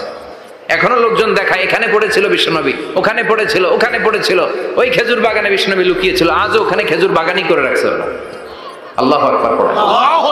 খেয়ে না খেয়ে দিন প্রচারের কাজে নিজেকে দিয়েছ বিলিয়ে, তায়েফের কাফিরেরা চিনল না সে আলো, দুষ্ট ছেলেদের পিছু দিল লেলিয়ে। পাথরের আঘাতে ক্ষত বিক্ষত হয়ে সারা শরীর থেকে রক্ত ঝরে। হে রাসূল, তোমাকে ভুলি আমি কেমন করে, হাজার ব্যথা বেদনার পরে। ফিরে আসনি তুমি আপন ঘরে, দিনের আলো তুমি ছড়িয়ে দিতে। চলে গেলে মদিনায় মক্কা ছেড়ে। হে রাসূল, তোমাকে ভুলি আমি কেমন করে, হে রাসূল, তোমাকে ভুলি আমি কেমন করে। ঠিক কি না? পাথর মেরে বিশ্বনবীকে রক্তাক্ত করা হলো। বিশ্বনবী রক্তাক্ত। বিশ্বনবীর সাহাবা সাইয়েদনা যায়েদ রাদিয়াল্লাহু তাআলা আনহু কুয়া থেকে পানি এনে বিশ্বনবীর গা থেকে রক্তগুলো ঝেড়ে ফেলে দেয়। বিশ্বনবীর গায়ের মধ্যে পানি দিয়ে হাত পাগুলো ধুইয়ে দেয়। বিশ্বনবী কাঁদে। আহা, কাঁদে। রহমতের নবী কাঁদে, আরেকজনের জন্য কাঁদে, নিজের কোনো লাভ নাই। মায়ের খাইছে, ওরা যেন বাঁচে জাহান্নামের আগুন থেকে। সুবহানাল্লাহ কইবেন না? ওদেরকে বাঁচাইতে আসছিল জাহান্নামের মায়ের থেকে, জাহান্নামের শাস্তি থেকে। ওদেরকে বাঁচানোর জন্য নবী মায়ের খেয়েছে। চিল্লা এখন ঠিক কিনা? কেঁদে কেঁদে বিশ্বনবী হয়রান। যায়েদ রাদিয়াল্লাহু তাআলা আনহু বিশ্বনবীর সান্ত্বনা দেন, নবী কাঁদবেন না। হামলাতুল জিবাল, পাহাড় রক্ষী ফেরেশতারা এসে বলে, নবী আপনি শুধু অর্ডার করেন, এই যে পাহাড়ের গিরিপথ, এই 2টা গিরিপথ, এই 2টা পাহাড় এমন ভাবে 2 দিক থেকে চাপা দেব গো নবী, তায়েফের সবগুলো ছেলের মুহূর্তের মধ্যে ধূলিসাৎ করে দেব। বিষ্ণু বললেন, না, আমি ক্ষমা করে দিলাম, আমি ক্ষমা করে দিলাম। আমার গায়ের উপরে যারা অত্যাচার করে এর কোনোটার প্রতিশোধ আমি নেই না। আমি শুধু প্রতিশোধ নেই যারা ইসলামের বিরোধিতা করে। চিল্লায় বলেন ঠিক কিনা? বিশ্বনবীকে আঘাত করা হয়েছে, তার গায়ে শারীরিক কষ্ট, এটার শাস্তি বিশ্বনবী দিতেন না, কখনোই দিতেন না, ক্ষমা করে দিতেন। কিন্তু ইসলামকে মারাত্মক ভাবে যদি ইসলামের বিরুদ্ধাচরণ কেউ যদি করত, শুধু তাদের উপর বিশ্বনবী তলোয়ার চালাতেন। চিৎকার করে বলতে হবে ঠিক কিনা? বিশ্বনবী কাঁদলেন। কে দেখে বিশ্বনবীর কান্না? নিজের জন্য কাঁদে না, ওদের জন্য কাঁদে। আর বললেন, না ফেরেশতারা, ওদেরকে তোমরা মেরে ফেলো না, হয়তো ওরা কালিমা পড়ে নাই, ওদের ভবিষ্যৎ প্রজন্মদের মধ্যে থেকে কেউ না কেউ কালিমার বাণী পড়বে। তাই হয়েছে। তায়েফে গেলে হৃদয়টা ঠান্ডা হয়ে যায়। মসজিদ আর মসজিদ, মসজিদ আর মসজিদ, আল্লাহ ওয়ালাদের ভিড়, চমৎকার এক পরিবেশ তায়েফের পরিবেশ। বিশ্বনবী কেঁদে কেঁদে হায়রান। আল্লাহ রসের উপর থেকে টের পাচ্ছে বিশ্বনবীর মনটা ভালো না। এত আশা নিয়ে ভরসা নিয়ে কোথাও জায়গা না পেয়ে তায়েফের এখানে আসলাম দাওয়াত দেওয়ার জন্য। তায়েফের ছেলেগুলো আমার দাওয়াত গ্রহণ করলো না। বিশ্বনবীর মনটা বড্ড খারাপ। বিশ্বনবী নামাজে দাঁড়িয়ে গেলেন। বিশ্বনবী নামাজে দাঁড়িয়ে তেলাওয়াত করছেন, পাশ দিয়ে একদল জিন বিশ্বনবীর পাশ দিয়ে চলে যাচ্ছিল। একদল জিন জাতি চলে যাচ্ছে, আর বিশ্বনবীর তেলাওয়াত শুনে তারা থমকে দাঁড়ায়। কিরে, এত সুন্দর কোরআন, এরকম তো শুনি নাই। ইনি কে? খোঁজখবর নিয়ে দেখলেন ইনি বিশ্বনবী। সুবহানাল্লাহ পড়েন। তারপরে এরা ছুটে গেল এলাকায় যে এরা ঘোষণা দেয়া শুরু করলো, ইন্না সামি'না কুরআনান আজাবা ইয়াহদি ইলা রুশদি ফাআমান্না বিহি। নিশ্চয় আমরা আজীব চমৎকার কোরআন তেলাওয়াত শুনে এসেছি। এই তেলাওয়াত সাধারণ তেলাওয়াত নয়, এই আয়াত দুনিয়ার মানুষের বানানো আয়াত নয়। এই আয়াতগুলো পাঠিয়েছে কে? আল্লাহ। এই আয়াতগুলো ইয়াহদি ইলা রুশদি, হেদায়েতের দিকে মানুষকে পথ দেখায়। তাই আমরা যারা এই তেলাওয়াত শুনেছি, আমান্না বিহি, এই তেলাওয়াত শুনে, কোরআন শুনে, বিশ্বনবীর কণ্ঠে তেলাওয়াত শুনে আমরা সবাই ঈমান এনে মুসলমান হয়ে গেলাম। বিশ্বনবী তখনও জানে না জিনেরা যে মুসলমান হয়েছে। বিশ্বনবী নামাজ পড়ে যখন বসলেন, সাইয়েদনা জিবরাইল মারফত আল্লাহ বিশ্বনবীরে জানায়, ও নবী হতাশ হন কেন? হতাশ হবেন না, নিরাশ হবেন না, হাল ছাড়বেন না, ভরসা রাখবেন কার উপর? ও নবী হতাশ হন কেন? দাওয়াত দিতে এসেছিলেন তায়েফের যুবকদেরকে। তায়েফের যুবকরা দাওয়াত কবুল করে নাই তো কি হয়েছে? তার বিপরীতে অদৃশ্য জগতের একটা প্রাণী, জিন জাতি, তারা আপনার কণ্ঠের সুন্দর তেলাওয়াত শুনে কালিমা পড়ে মুসলমান হয়ে গিয়েছে গো নবী। বিশ্বনবীরে শোনায় দিলেন, ফাতারদা, বিশ্বনবী আবার খুশি হয়ে গেলেন। ওয়ালা সাউফা ইউতিকা রাব্বুকা। যেখানে বিশ্বনবীর মন খারাপ, বিশ্বনবীরে ভালো করার থেরাপি আল্লাহর জানা আছে না নাই? সুবহানাল্লাহ পড়ো। যেখানেই বিশ্বনবীর মন খারাপ, সেখানে বিশ্বনবীর মন ভালো করে দেয় কে? এরপরে বিশ্বনবীর কলিজার টুকরা খাদিজাতুল কুবরা তাহেরা ইন্তেকাল করলেন। বিশ্বনবীর মনটা, হৃদয়টা আবার ভেঙে খান খান হয়ে যায়। খাদিজাতুল কুবরা তাহেরা ছিল বিশ্বনবীর প্রথম স্ত্রী। নিজের যত সম্পদ ছিল সব বিশ্বনবীর পায়ের সামনে ঢেলে দিয়েছে, সব ঢেলে দিয়েছে বিশ্বনবীর জন্য। উনিও স্ত্রী, আমাদের স্ত্রীগুলো স্ত্রী, পার্থক্য আছে না নাই? নিজের যা ছিল সব দিয়ে দিল স্বামীরে। বিশ্বনবী বলতেন, রুজিকত হুব্বাহা। খাদিজাতুল কুবরার ভালোবাসা সহিহ মুসলিমের বর্ণনা, আল্লাহ আমার হৃদয়ের ভিতরে রিজিক হিসেবে দিয়েছে। দোয়া করলে আল্লাহর কাছে বলছেন, আল্লাহ কিয়ামতের কঠিন দিন, যেদিন বন্ধু বন্ধুরে চিনবে না, ভাই ভাইরে চিনবে না, পীর সাহেব মুরিদরে চিনবে না, মুরিদ পীর সাহেবরে চিনবে না, দলের নেতা কর্মীরে চিনবে না, কর্মী দলের নেতারে চিনবে না, ওই কঠিন বিপদের দিনে আমি আমার খাদিজারে যেন ভুলে না যাই। একটা মহিলাকে রব্বুল আলামিন আরশের উপর থেকে সালাম জানিয়েছেন, মহিলাটার নাম হলো খাদিজা। ইসলামের সর্বপ্রথম কালিমা পড়ে যেই নারীটা মুসলমান হয়েছেন তিনি হচ্ছেন খাদিজাতুল কুবরা তাহেরা। এই খাদিজাতুল কুবরা তাহেরা ইন্তেকাল করলেন। বিশ্বনবীর হৃদয়টা ভেঙে খান খান হয়ে যায়, হৃদয়টা ভেঙে যায়। এরপর চাচা আবু তালেব তিনিও ইন্তেকাল করলেন। বিশ্বনবীর হৃদয়টা, মনটা বিষণ্ণ হয়ে যায়, চিন্তায় পেরেশান হয়ে যায়। ডানে বায়ে তাকিয়ে দেখে বিশ্বনবীর সাহায্য করার কেউ নাই, সব দিকে খালি শত্রু, সব দিকে বিশ্বনবীর দুশ্মন। কলিজার টুকরা স্ত্রী বাসায় নাই, শেল্টার দেওয়ার মতো চাচাও নাই। বিশ্বনবীর মনে হয় গোটা দুনিয়ায় যেন তার কেউ নাই। বিশ্বনবী আবার হতাশ হয়ে পড়লেন। কিন্তু বিশ্বনবী যদি হতাশ হয়, ওনার মন ভালো করার একজন আছে, তিনি কে?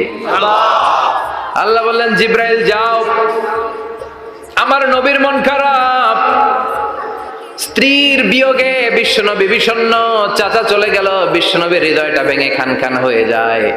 বিশ্বনবীরে বলো দুনিয়ায় থাকার দরকার নাই, ডেকে আমার আরশে নিয়ে আসো, আমার সাথে কথা বললে বিশ্বনবীর মন ভালো হয়ে যাবে।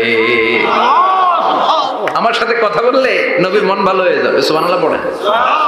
কি নবী, উনারে ভালো করা, মন ভালো করে দেয় আল্লাহর কাজ।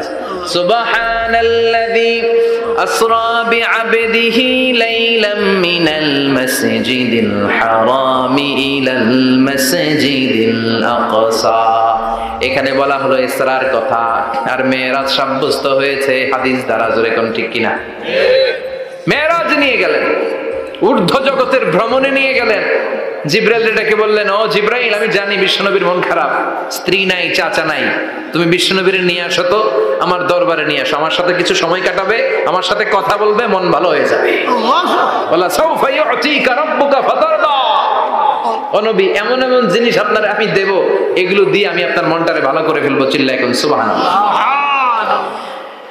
মেরাজ থেকে ফেরার পরে অত্যাচারের মাত্রা আরো বেড়ে গেল, কিন্তু অত্যাচারে মুমিন কখনো কাবু হয় না। জোরে কোন ঠিক কিনা? বিশ্বনবীরে বলা হলো ক্ষমতার চেয়ার দেব, সুন্দরী নারী দেব, সম্পদের পাহাড় বানিয়ে দেব, শুধু কালেমার দাওয়াত বন্ধ করে দাও। বিশ্বনবী বললেন, তোমাদের 3 দফা, আমার শুধু 1 দফা। বিশ্বনবীর কয় দফা? বিশ্বনবী বললেন, লা ওয়াদা'u আশ-শামসা ফি ইয়ামিনি ওয়াল কামারা ফি ইয়াসারি। আকাশের সূর্যটা যদি ডান হাতে দাও, চন্দ্রটা যদি বাঁ হাতে দাও, যে কালিমার দাওয়াত দিতে আমি শুরু করেছি, এই দাওয়াতের রাস্তা থেকে কেউ আমার পিছনে সরাতে পারবে না, কেউ পারবে না। এই পথে আমি নেমেছি, এই পথের শেষ আমি দেখে ছাড়বো। বিশ্বনবীর প্রাইম রেসপন্সিবিলিটি হচ্ছে লিউযহিরাহু আলা দ্বীনি কুল্লি। মানব রচিত যত মতবাদ আর যত কথা আছে, যত ডক্ট্রিন আছে, সবকিছুর কবর রচনা করে কালিমার বিজয় আর কালিমার পতাকাকে পতপত করে উড়িয়ে দেওয়া। চিল্লা এখন ঠিক কিনা? থেকে আসার পরে অত্যাচার আরো বেড়ে গেল, মক্কায় থাকার সুযোগ নাই, কোথাও কেউ বিশ্বনবীর আশ্রয় দেয় না, যেখানেই যায় বিশ্বনবীর তাড়িয়ে দেয়। আবার বিশ্বনবীর মন খারাপ। আল্লাহ বলে, নবী চিন্তা করবেন না, মদিনাতে আপনার জন্য চমৎকার রাষ্ট্র আমি রেখে দিয়েছি, আপনি হিজরত করে চলে আসেন। বিশ্বনবী হিজরত করলেন, মদিনায় যে আবার মনটা প্রশান্ত হয়ে গেল। সুবহানাল্লাহ পড়ে। তার মানে যেই জায়গায় বিশ্বনবীর ব্লকেজ, রাস্তা আটকে যায়, নতুন রাস্তা খুলে দেয় কে? এজন্য মুমিনের রাস্তা কখনো বন্ধ হয় না। মুমিন বিপদে পড়লে কৌশলী হয়, মুমিন স্ট্র্যাটেজি পাল্টায়, কৌশল পাল্টায়। রাস্তা একটা বন্ধ হলে আরো 10টা খুলে যায়। চিল্লা এখন ঠিক কিনা? এক জায়গায় কোরআনের মাহফিল বন্ধ হলে আরো 10 জায়গায় কোরআনের মাহফিলের ব্যবস্থা হয়ে যায়। কোন ঠিক কিনা? ওরা এক জায়গায় ইসলামের আওয়াজকে থামিয়ে দিতে চাইবে, আরো 10 জায়গায় ইসলামের আওয়াজ গর্জে উঠবে। ইসলামের আওয়াজ, ইসলামের বিজয়কে থামিয়ে দেওয়া, স্তব্ধ করে দেওয়া অসম্ভব। চিৎকার করে বলেন ঠিক কিনা? ওরা ইসলামকে মাটির ভেতরে পুঁতে ফেলতে চায়, কিন্তু এটা চারা গাছের মতো, পুঁতে ফেললে গাছ হয়ে উপরে ওঠে, গাছ হয়ে উপরে ওঠে, এটা থামিয়ে দেওয়া যায় না। যারা এটার পিছু লাগে, যারা এটার ক্ষতি করতে চায়, ওদের ক্ষতি আল্লাহ করে। চিল্লায় বলেন ঠিক কিনা? ফাজআল কাইদাহু ফি নাহরে। আল্লাহুম্মা মান আরাদা বিল ইসলামি ওয়াল মুসলিমিনা খায়রান ফাওয়াফিকহু কুল্লা খায়র। চিল্লায় পড়েন আমিন। আল্লাহুম্মা মান আরাদা বিল ইসলামি ওয়াল মুসলিমিনা সুআন ফাজআল কাইদাহু ফি নাহরে ওয়াজআল তাদবীরাহু তাদমীরা। আমিন। ইসলামের বিরুদ্ধে যারা ষড়যন্ত্র করে, ওদের ষড়যন্ত্র ওদের ঘাড়ের উপর আপনি চাপিয়ে দেন। ওরা মুমিনদেরকে ফালানোর জন্য যে গর্ত করে, ওই গর্তের ভেতরে আপনি ওদেরকে ডুবিয়ে দেন। এটাই ইসলামের বৈশিষ্ট্য।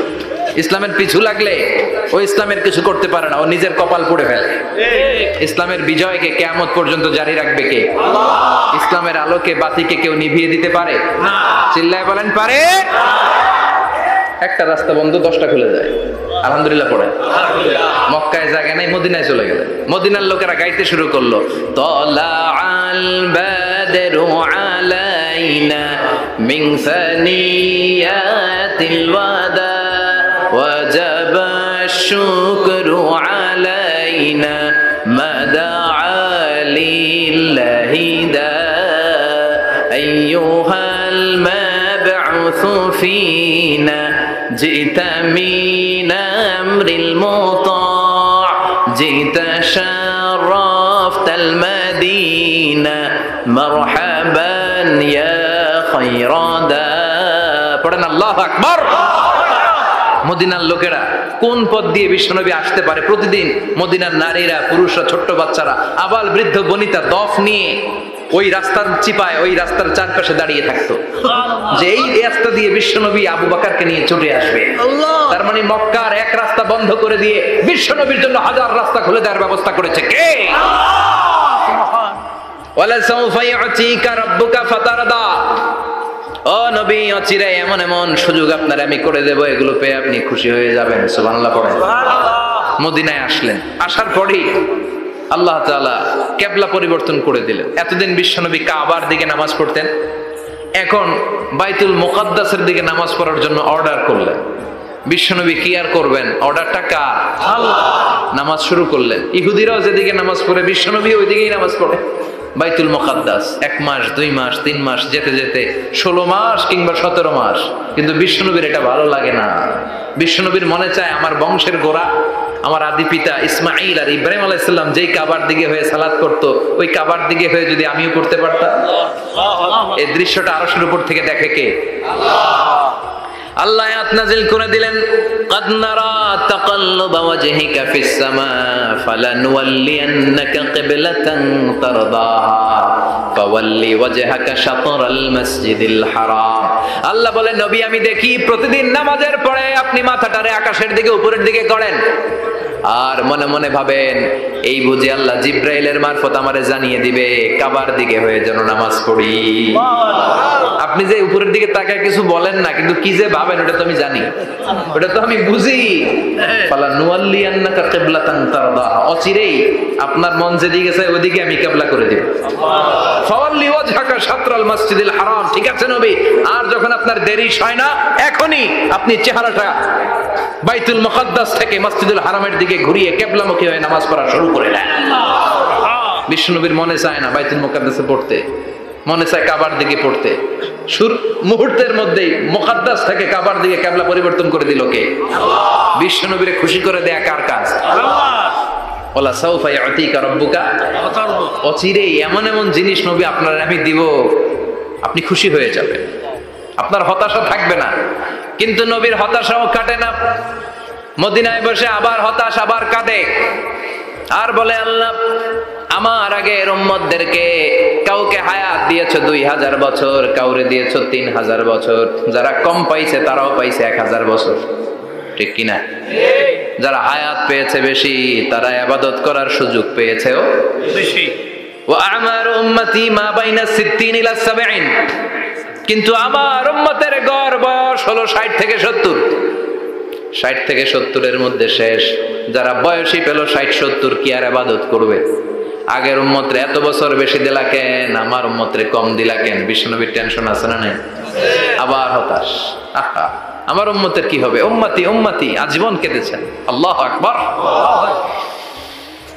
বিশ্বনবী বললেন আমার উম্মতি মা বাইনা 60 ইলা 70, আমার উম্মতের গড় বয়স 60 থেকে 70 এর মধ্যে সব শেষ।